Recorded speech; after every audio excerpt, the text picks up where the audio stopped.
حول ولا قوة إلا بالله العلي العظيم الحمد لله رب العالمين وصلى الله على سيدنا ونبينا أبي القاسم المصطفى محمد وآله الطيبين الطاهرين لا سيما بقية الله في الأرضين عجل الله تعالى فرجه الشريف اللهم أخرجني من ظلمات الوهم وأكرمني بنور الفهم اللهم افتح علينا أبواب رحمتك وانشر علينا خزائن علومك برحمتك يا أرحم الراحمين.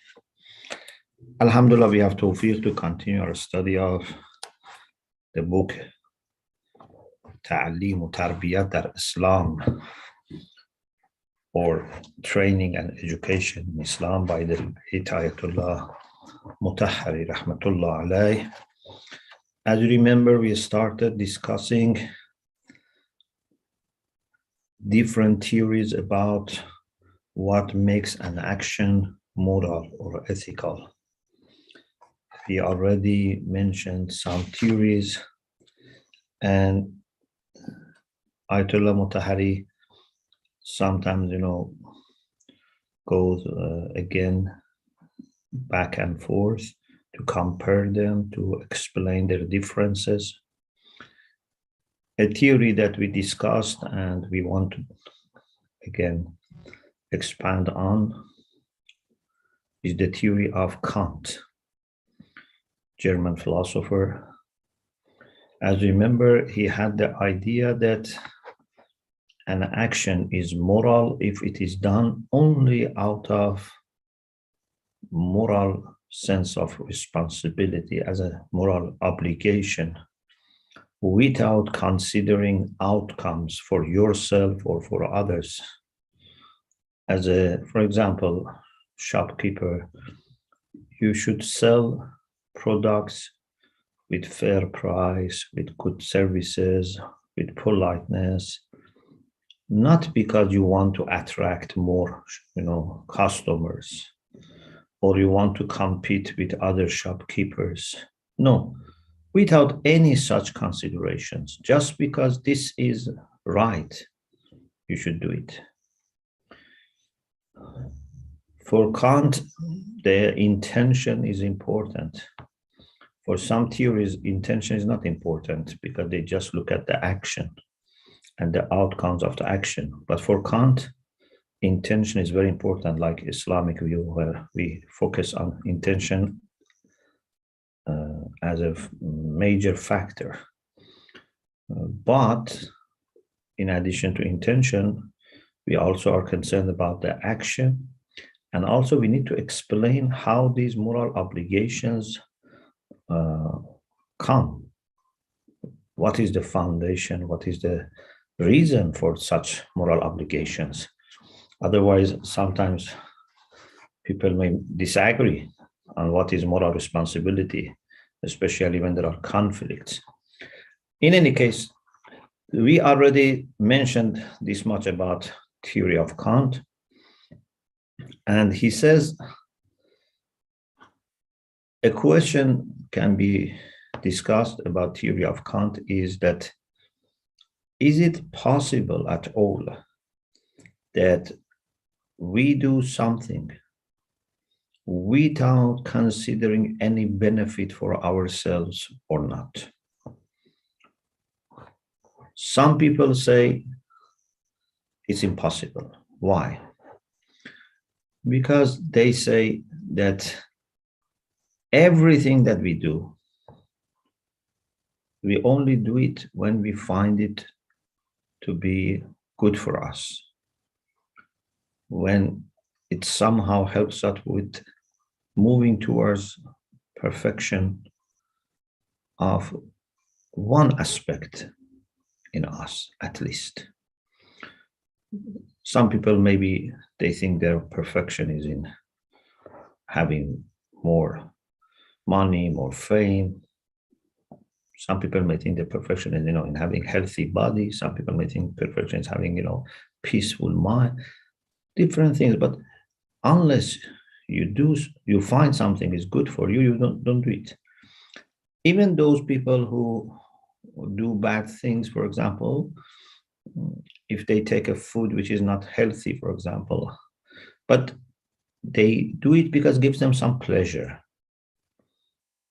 Or those who take, for example, some drugs, they know it's harmful for them overall, but they say it gives me some instant satisfaction. So they think it's giving them something good. I'm not saying it is a right calculation, but I'm saying they don't do something which is 100%, in their opinion, useless. No, they think it's beneficial, but unfortunately they underestimate other factors and other areas that they are harmed. So every person does something after they think it's good for them. So to say that you should do something which is only for moral obligation, out of moral sense of responsibility, without any consideration about yourself, some people say it's not possible. Then Ayatollah Mutahari here says something in response to this opinion. He says there is a mughalata, there is a fallacy. Mughalata means fallacy. There is a fallacy here. This is not proving or, to agree 100% with Kant, but it's to refute this objection. So he says, if someone says that we only do things when we get some kind of pleasure from them, and then uses this as a ground to say that therefore we only do things which are good for us, he says this is a fallacy. Why? Because in human beings, there are desires to do good to ourselves and there are desires to do good to others. And when we do good to ourselves, we get pleasure. And when we do good to others, also we get pleasure. So it's not that we only have to do good to ourselves, because without getting pleasure, without having a desire that we want to satisfy, we are not going to do anything. We say we have all kinds of desires. In my humble view, I have explained that not only we have desire for helping others and helping ourselves, we have also desire for absolute beauty. We have desire for absolute knowledge. We have desire for love. And therefore, if something can help us in moving closer to absolute beauty or absolute knowledge, even if it is not helping me or others, I would love to do so. This is, inshallah, to be discussed in another place. In any case, we have such desires which are altruistic in nature, and we get pleasure. So that's not an issue. And even if we agreed philosophically that in the end, any agent does what they find to be good for them, or to be leading to their perfection, can be compatible with doing altruistic things because we find them desirable in us and they give us also some pleasure. Ayatollah Mutahari says, انسان موجودی است که از نفع رساندن به غیر هم لذت میبرد. Human being is a being that by benefiting others also gets pleasure. It's not that just by benefiting himself gets pleasure. و میتواند به مقامی برسد که از نفع رساندن به غیر بیش از آن لذت ببرد که از نفع رساندن به خود. Even a human being can reach the point that not only gets pleasure from benefiting others, he can get more pleasure when he benefits others compared to when he benefits himself. Or he can get more pleasure when he prevents harm reaching others than preventing harm reaching himself. For example, you experience this with your children. You know, sometimes if there's a food, there's a fruit that you like, but you give it to your child, or you give it to your parent, or to your spouse, and when they eat, you get more pleasure than just eating yourself. Or those who are kind and generous and charitable, there was something that they could, buy for themselves, but they give the money and they buy something for a poor person. Then when they see that poor person is happy, that poor person can, take something for his family, the pleasure that they get from this is much more than pleasure that they get when they spend it on themselves. Actually, they may not get that much pleasure in spending on themselves, but they get lots of pleasure in benefiting others. This is possible in human beings. He says, Maddiyun, those who have materialistic outlook, they say human beings, whatever they do is for their own benefit only. He says, no, human beings can reach the point that they want to benefit others. Then he says, going back to Kant, when he says that human action, in order to be moral or ethical, should not be conditional upon benefits, good outcomes, etc. So if he means that it should not be conditional upon my benefits, upon good outcomes for me, yes, we agree, it shouldn't be conditional. But if he wants to say even should not be beneficial for others or should not be conditional about benefiting others, he says, we don't accept this. But we can, inshallah, again, continue this discussion about Kant in future. And the main thing is to ask Kant, where does this moral sense of obligation come from? He refers it to conscience, to wajdan akhlaqi, and we will talk about this. In Islamic moral philosophy, the good thing is that at the same time that we pay attention to human feelings and desires and conscience, but we try to build everything upon clear, rational premises. Otherwise, wajdan of people, can be sometimes, unfortunately, not clear, or sometimes maybe misguided. You cannot just say, do what you think is good, what you have good feeling about it, because sometimes people can reach the point that they do bad things and they feel happy. Sometimes people reach the point that they enjoy annoying others, unfortunately. If we were all remaining in that God-given condition of fitrah, our wajdan was good compass.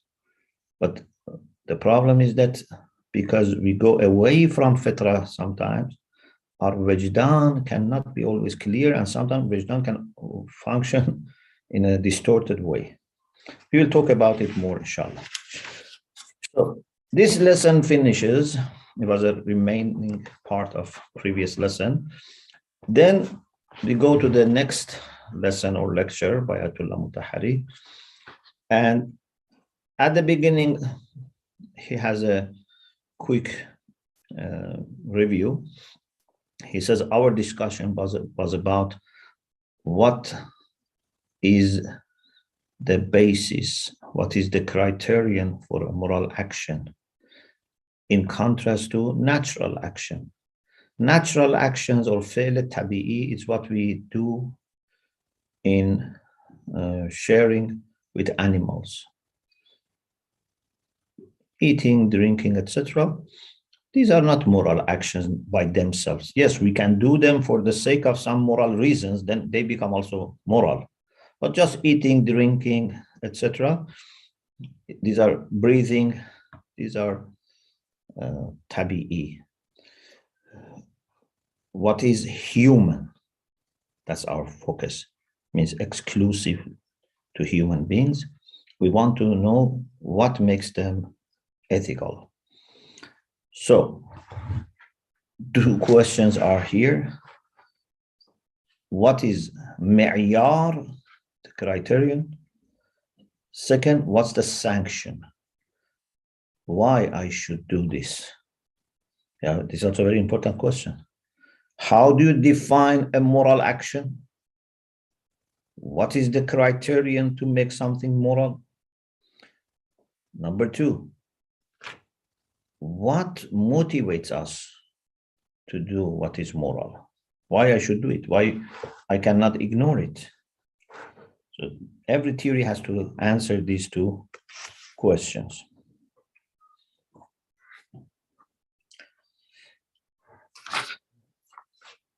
After referring to what we discussed already before about egoism and altruism, etc., he goes to Darwinism. Charles Darwin, as you know himself, was a religious person. He was not an atheist, he was a religious person. But the theory of evolution later was found by some people as a good basis and vehicle to attack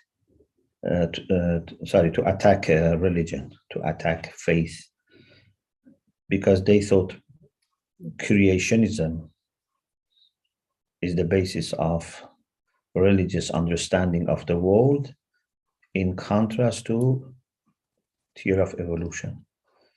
And therefore they wanted to use this against religion.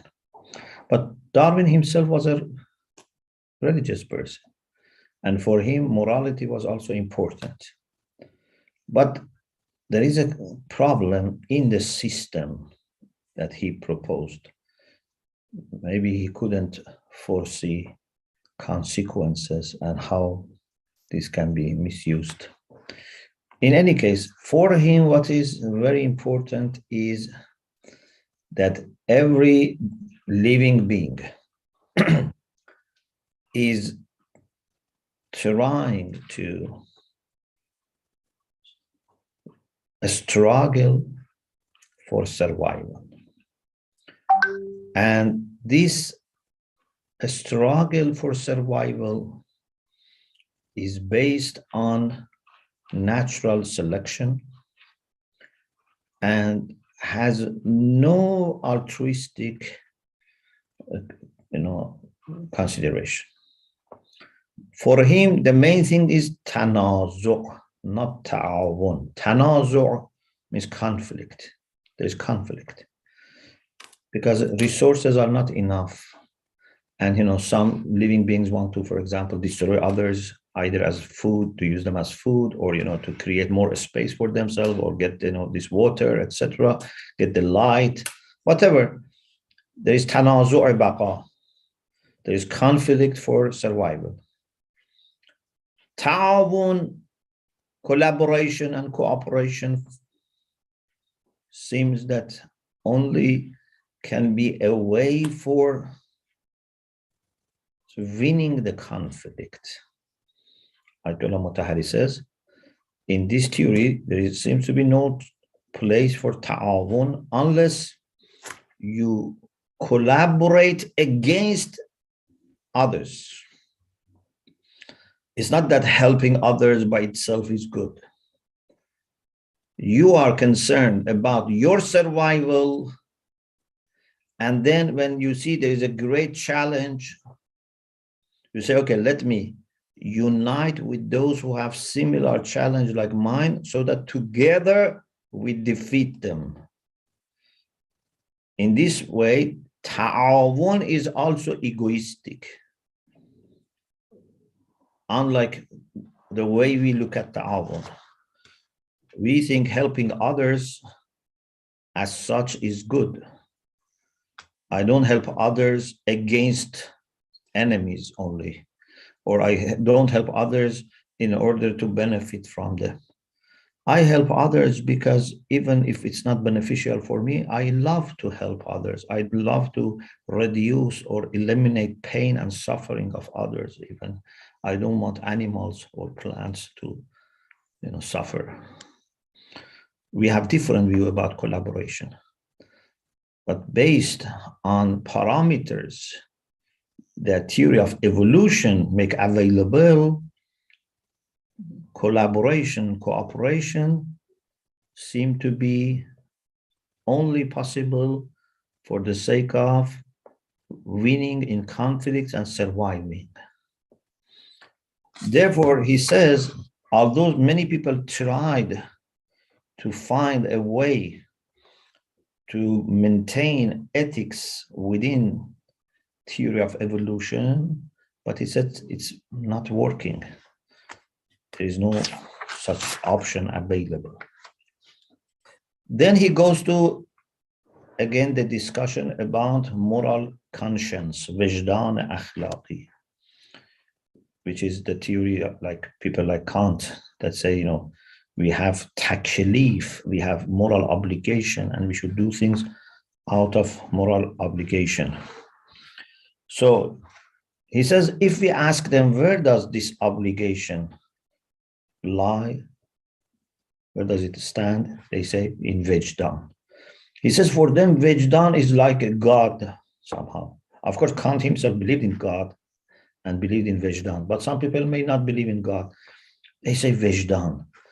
Anyway, the ultimate authority seems to be Vejdan. For example, Kant says God has put this Vejdan in us. Some people may say, we have this Vejdan. Anyway, they don't go beyond. They don't investigate further.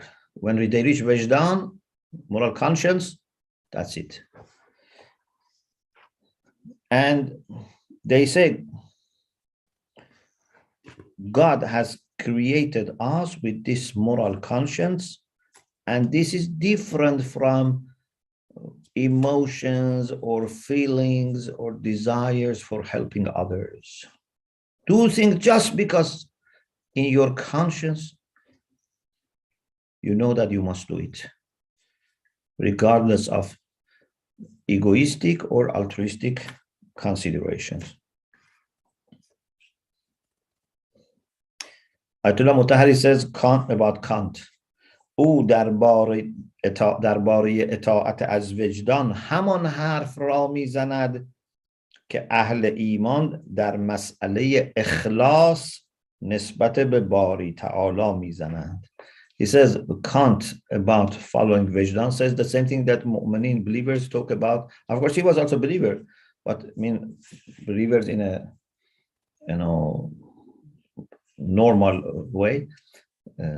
What they say about the need for ikhlas, for sincerity. You only do things for the sake of Allah, sincerely. Mukhlaseen Allahuddin. He says do things sincerely for the sake of Vajdan, for the sake of Vajdan akhlaqi, your moral conscience.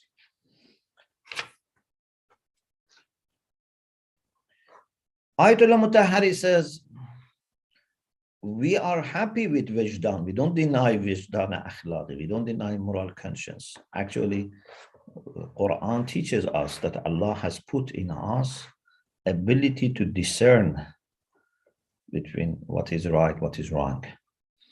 وَنَفْسٍ وَمَا سَوَّاهَا فَأَلْهَمَهَا فُجُورَهَا وَتَقْوَاهَا. We have this in Islam. Surah Shams, verse 8. Or we have in Islam the concept of nafs al-lawwameh. The blaming soul is the one that, based on moral conscience, when we do something wrong or we fail to do something right, blames us. We have this, we have hadith about this. Ayatollah Mutahari in some other books have mentioned. For example, someone went to ask Rasulullah about the meaning of birr, goodness and piety. And Rasulullah said, refer to your heart. if something is good, gives you peace. If something is bad, when you think about it, makes you shake and feel uncomfortable. We have all these things, but the issue is that we say, with my wording, we say that Vejdan is not a hujjah. Vejdan is not a proof. Why? Because as we said, Vejdan can change. For us, hujjah is aql and prophets and imams. Our heart, our Vejdan can be changed, can be affected by other things, by our lifestyle. Therefore, we never say, just refer to your heart. To begin with, when we are in the condition of fitra, yes, but not always. Therefore, we are not against Vejdan, but we don't say everyone can refer to himself or herself and say, okay, I understand that this is what I have to do. I referred to my heart and found this. No. Plus, there are lots of details. Vejdan is, even for the people who are in good condition, for general principles. When you go to details, to derivative issues, or when there are conflicts, you have to prioritize. Vejdan is not adequate. We need more guidance.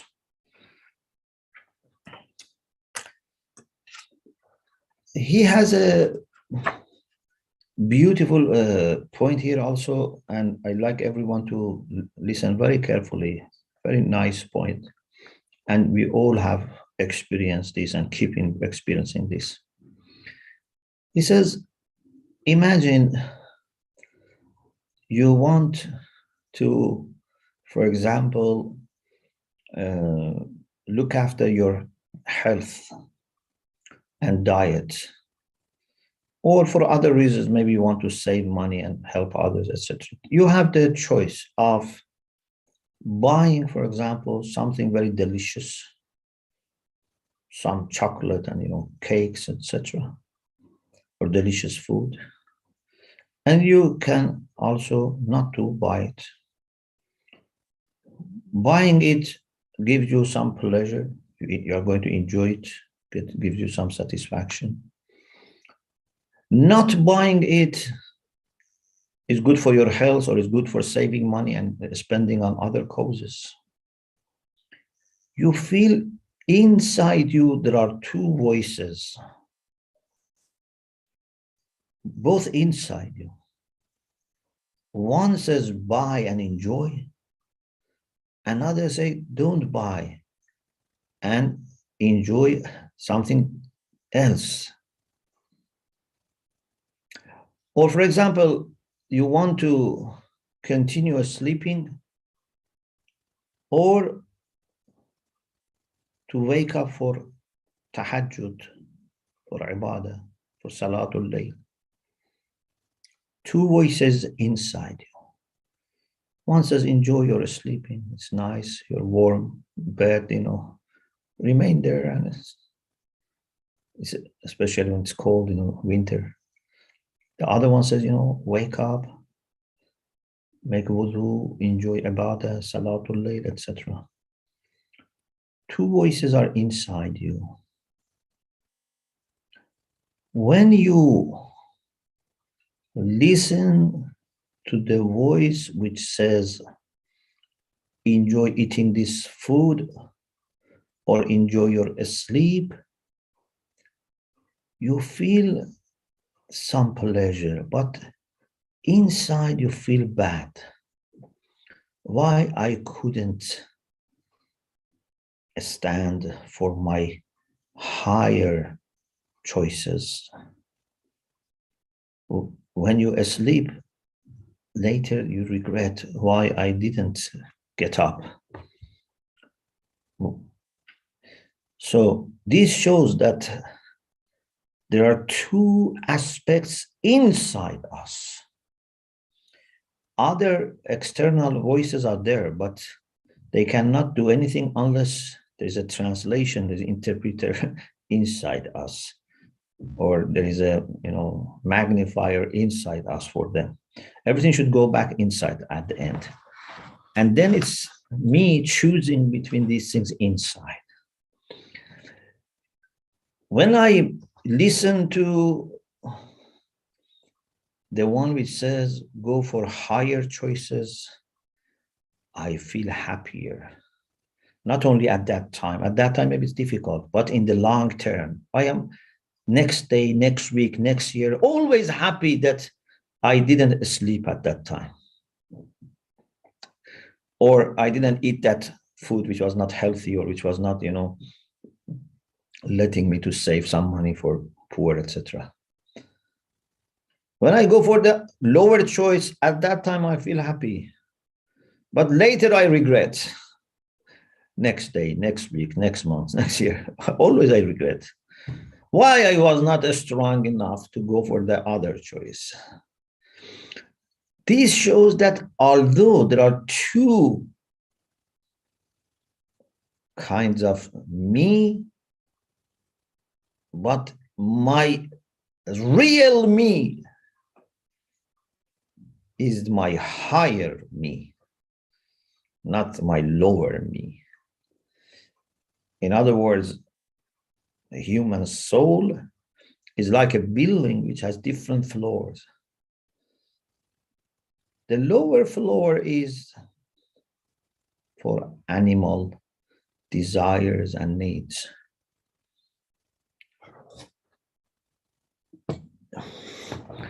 Imagine you have for example, a school or a house for a scholar.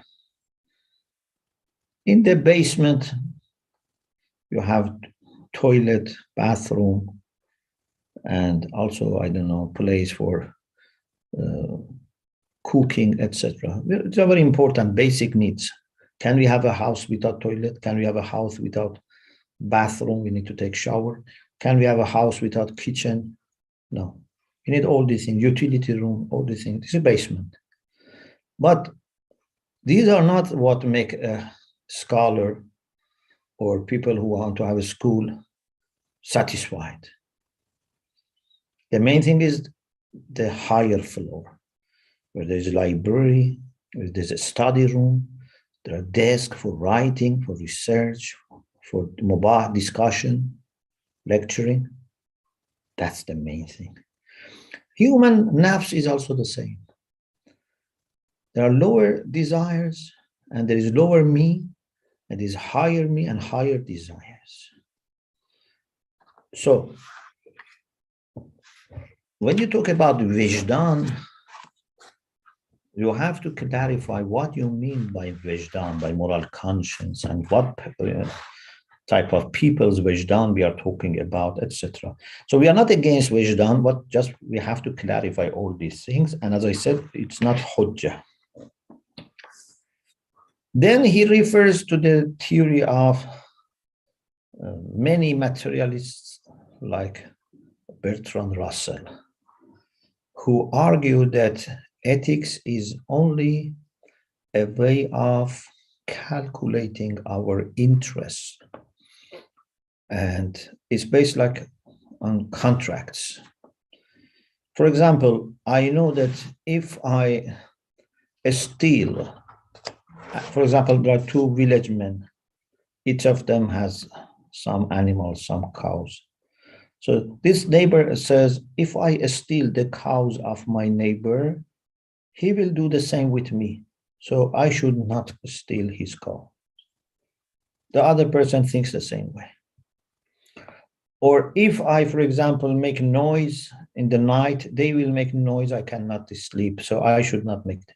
So it's like a kind of contract, it's mutual, acceptance of things based on not harming so that you would not be harmed. On the roads and motorways, we should observe the laws and regulations of traffic so that other people don't also violate these rules, and then they will hit my car, we will have accident, or we will have blockage, etc.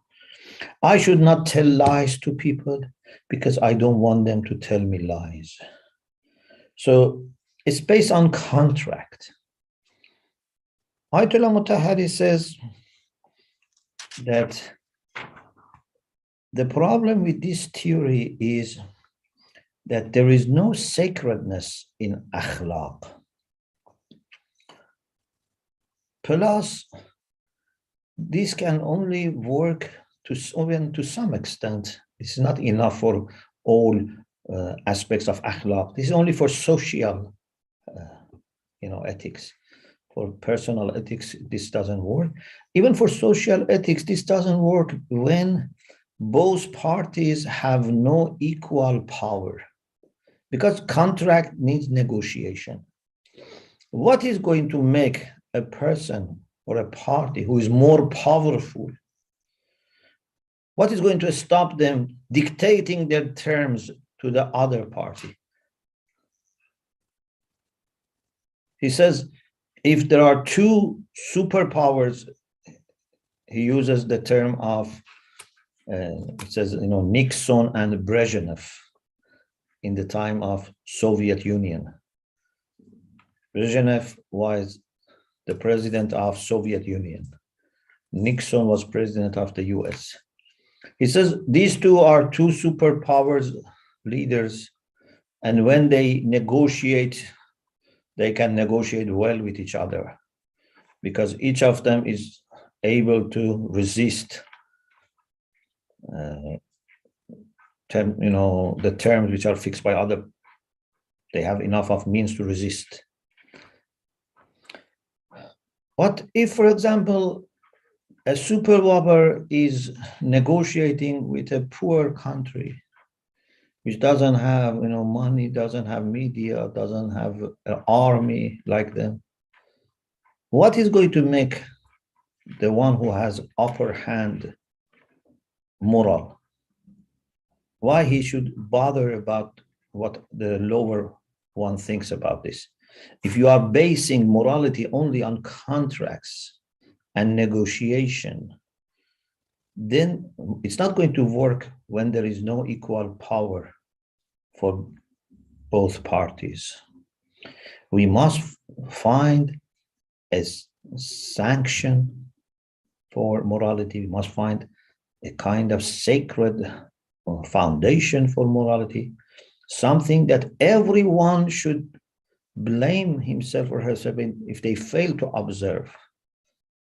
Not that just like business, that if someone has no other sense of responsibility, just tries to do business as suits his business without any other consequence. So if he has ability to defeat all the people in the market, make them bankrupt, make them suffer, he feels he has been successful businessman. When business is free from and void from akhlaq, then they say, oh, this is very good businessman. Over a few years, he managed to make all other competitors, bankrupt. Or, for example, he managed to force all the suppliers to reduce the cost, and doesn't think that those suppliers themselves are suffering. They are not able to meet their expenses, but they have no other choice. So akhlaq should not be reduced to a kind of business void from values, human values. Inshallah, we continue this discussion bi'idhnillah in the next session. We pray to Allah subhanahu wa ta'ala to bless the soul of Ayatollah Mutahhari and his teacher, or one of his teachers, the late Imam Khomeini, whose anniversary was yesterday. May Allah inshallah bless the souls of all our ulama, our teachers and parents and foreparents, and enable us to live our life with morality and spirituality. Alhamdulillah Rabbil Alameen.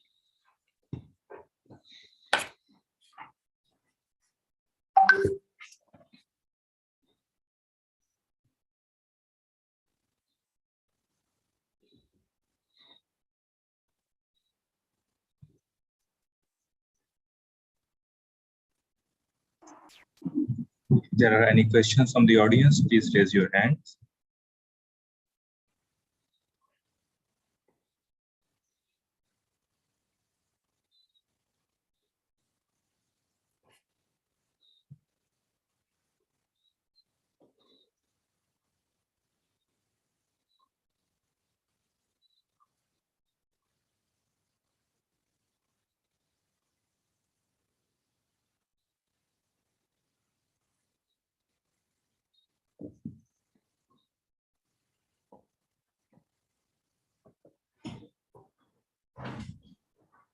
Yes, please unmute yourself.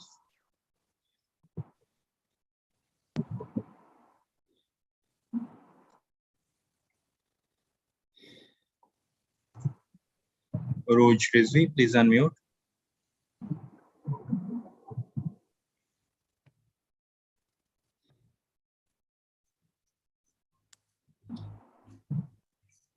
Okay, Aga, it looks like there are no more questions, and anyone raise hand.